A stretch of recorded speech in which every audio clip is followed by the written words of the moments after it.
All right, well, now to the war in the Middle East. Israel attacks Iran's largest gas field, which caused oil prices to skyrocket again. Conan Nolan tells us how the Pentagon reportedly plans to ask Congress for $200 billion to continue striking Iranian targets. The Pentagon says the military goals are being met. To date, we've struck over 7,000 targets across Iran and its military infrastructure. But Iran is not finished. Overnight, stepping up attacks on oil and natural gas facilities in Saudi Arabia and Kuwait in an effort to collapse the world economy with skyrocketing oil prices and increases at the pump. President Trump meeting with the new Japanese prime minister, downplaying the increase. Oil prices will go up, the economy will go down a little bit. I thought it would be worse. Much worse. Adding to the stress to energy markets, Israel, which overnight hit the world's largest oil fields in Iran. That apparently angered the president, who says he told Israeli Prime Minister Benjamin Netanyahu to stop striking Iran's energy infrastructure. I told him don't do that, and he won't do that. Israel acted alone against the Slawiya gas compound. Fact number two, President Trump asked us to hold off on future attacks, and we're holding out.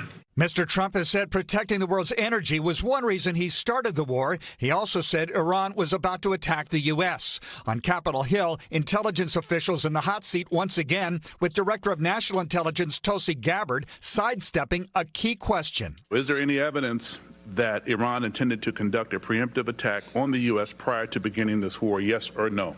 The intelligence community does provide the assessments of the threats that exist to the president so that he can make that determination. And Congress will soon be asked to pay for the war. The president confirming a request for $200 billion. House Speaker Mike Johnson. Obviously, it's a dangerous time in the world, and we have to adequately fund defense, and we have a commitment to do that. NBC News reports the Pentagon is sending 2,200 U.S. Marines to the region amidst reports the president is considering committing ground forces into Iran, which today he denied. Sort of. No, I'm not putting troops anywhere.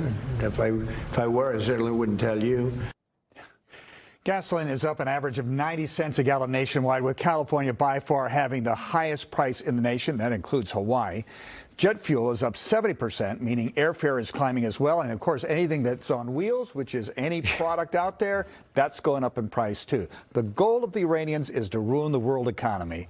And I don't know if they're on their way, but oil is pretty high right now. Yeah, we know what we're paying for gas here in California. Any talk of suspending the gas tax? Well, there's talk. Some of the candidates for governor have said, yes, we should do that. Not going to happen. They say, listen, this gas tax is for bridges and roads and that kind of thing. And it's Donald Trump's war. Have him figure out a way out of it before we figure out a way out of the gas tax. All right, Conan, thank you so much. Well, the war continues to send those gas prices higher. L.A. County now up 31 cents over the last week. The average price now sitting at $5.72 for a gallon of regular. That is according to AAA. And in some spots, as you likely know, it is much higher. Yeah, those higher gas prices could eventually impact people who don't even drive, like homebound seniors who rely on meal deliveries. St. Vincent Meals on Wheels says it delivers thousands of hot meals every single day. And of course, that's a lot of driving. Whenever there's a spike in gas prices, it really puts a dent in what we're doing, because it's not only the spike of the gas, it's also the spike of food. Everything goes up, and we really have to stretch our dollar, and it's getting harder and harder with prices going up with inflation, now the gas. It's really putting a crunch on us. Yeah, the domino effect there. She went on to say at times like this, they rely heavily on donations.